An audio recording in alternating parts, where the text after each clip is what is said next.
Hola, ¿qué tal? Esta es la actividad 1, es la exposición en equipo de nuestra materia, el campo aplicado de los procesos socioculturales, que presentamos a la tutora, la licenciada Verónica Santiago González, y los integrantes del equipo somos Janet Marcela Coda Schombrun, Alma Reina Cervantes Zaguantitla y Nancy Gabriela González Gómez.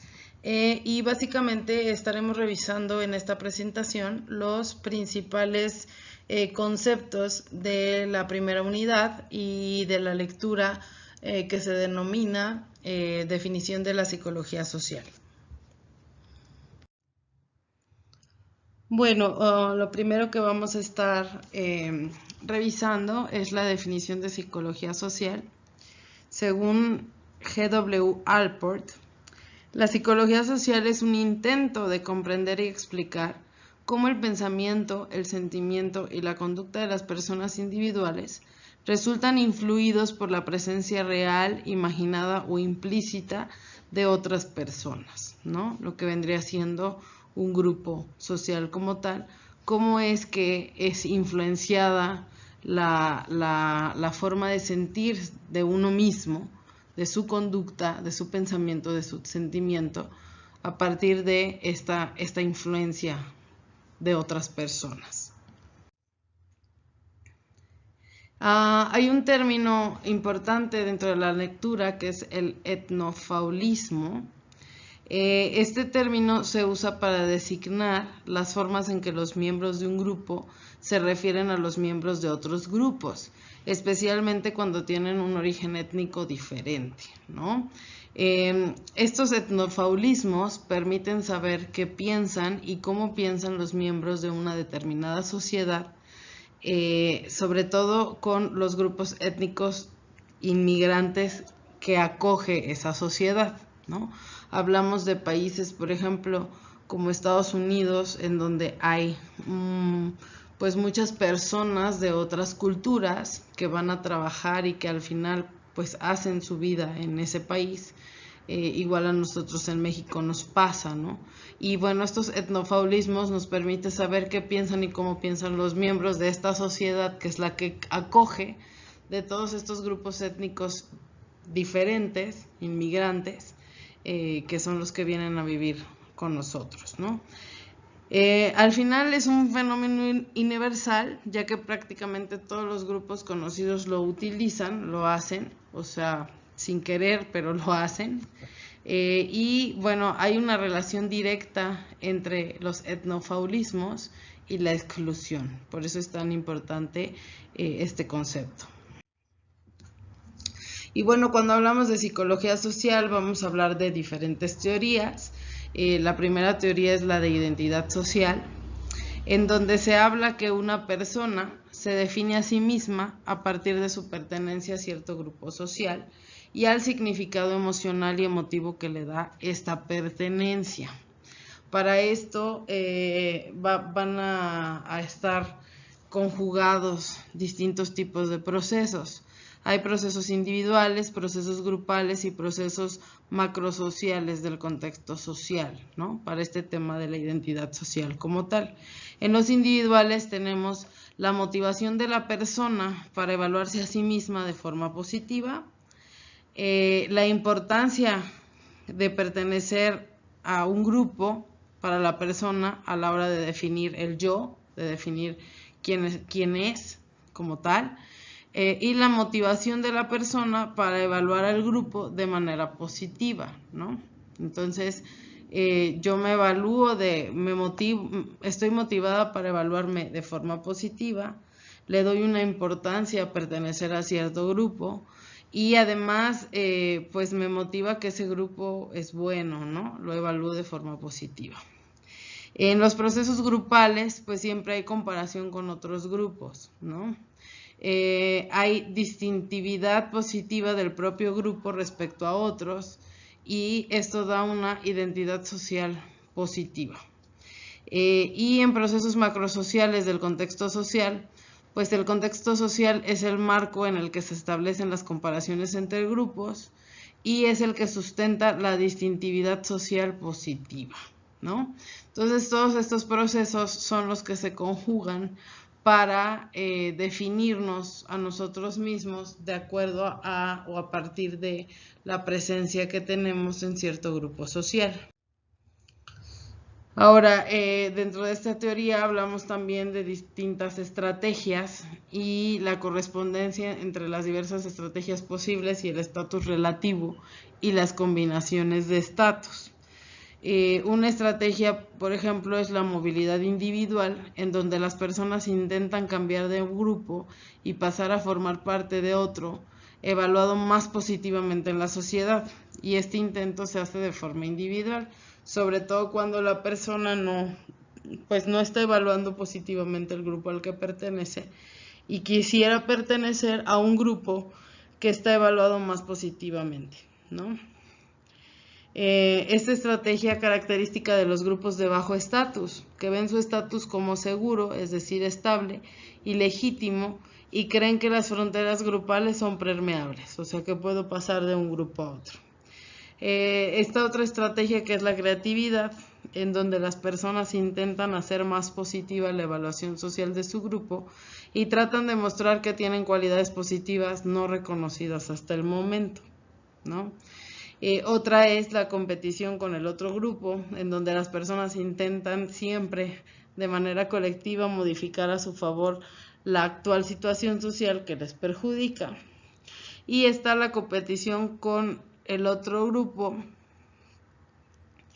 en donde las personas intentan de forma colectiva mantener la situación social que existe que les favorece. O sea, la estrategia es la misma, competición con otro grupo.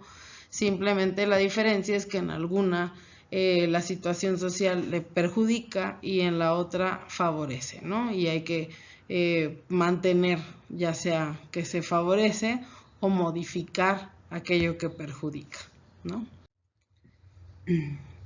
Después tenemos, esa fue la teoría de identidad social, pero también tenemos la teoría de justificación. Esta fue propuesta por Jost y Bailling. Y en esta se enraiza en la investigación sobre la psicología de la justicia, es decir, que las personas prefieren creer que el sistema social al que pertenecen es justo, legítimo y justificable, y se resisten a creer que es caprichoso, injusto o ilegítimo. Aquí el tema de esta teoría es que, pues para quienes se encuentran en desventaja social o económica, piensan que el sistema es ilegítimo y que el sistema es el que quita lo que corresponde en justicia, mientras que los grupos sociales que son privilegiados, pues aceptan el sistema social, aceptan que está estructurado de esa manera y es una manera justa, que recompense a quienes se han esforzado y han adquirido méritos y que castiga a quienes no lo han hecho. Por lo tanto, esta teoría de la justificación del sistema pues propone que la situación a la que se enfrentan los miembros del grupo sociales desfavorecidos es potencialmente conflictiva y propicia al desajuste entre el yo, el grupo y el sistema.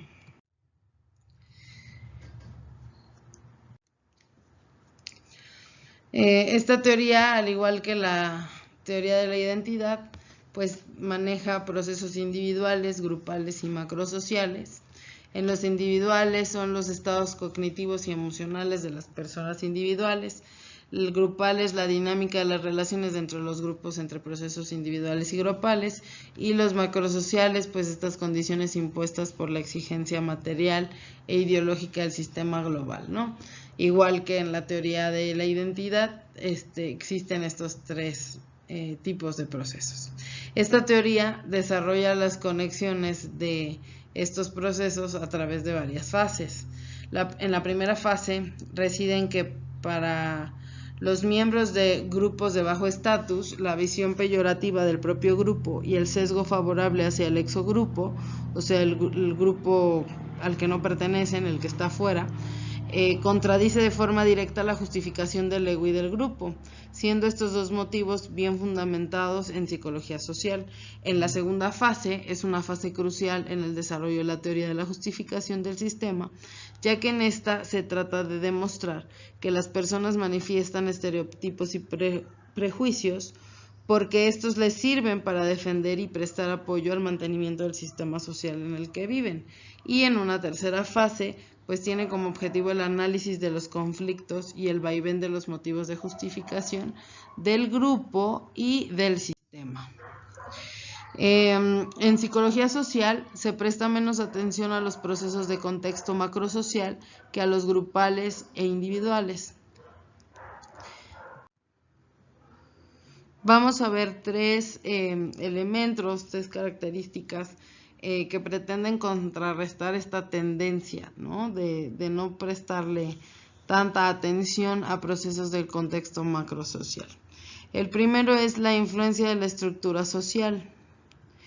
La influencia del género es una de las dimensiones fundamentales de cualquier ordenamiento social que atiende sobre la comunicación y el lenguaje. La estructura social, con su claro dominio de lo masculino sobre lo femenino, determinan en gran medida las relaciones entre sexos.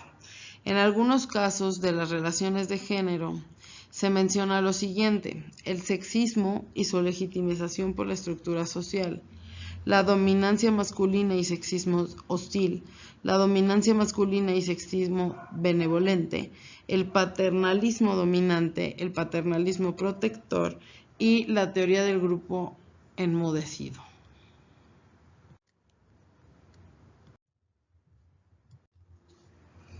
El segundo es el impacto de la clase social sobre los procesos psicosociales, en donde se aborda las consecuencias de la clase social apuntando al bienestar psicológico de cada persona. Al final, la clase social es un componente esencial y crónico en los procesos de estigmación y prejuicio que genera un impacto sobre el ajuste psicológico de cada individuo. Y el tercero es la cultura y relaciones interpersonales. Se muestran la influencia de la cultura sobre el conflicto y las relaciones interpersonales, ¿no? Todas las fuentes de conflicto que puede haber.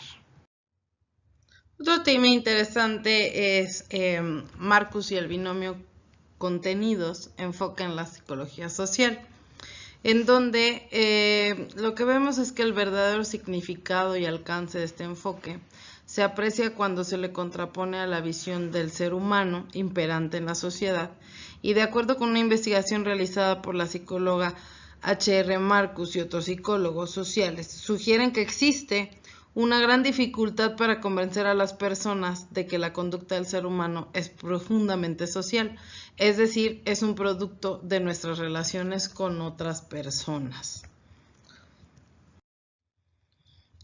Swan y Seyle y la interacción persona por situación en psicología social, ellos reconocen que la psicología social acierta en poner énfasis en la situación y de forma más amplia en el contexto. ¿Qué es lo que sucede cuando se intenta predecir y entender la conducta de las personas en un contexto muy concreto? Y bueno, esos serían los temas principales de esta unidad 1. Nuestras referencias básicamente son las lecturas proporcionadas por la tutora, que es Cultura y Sociedad y Definición de la Psicología Social. Muchísimas gracias por escucharnos.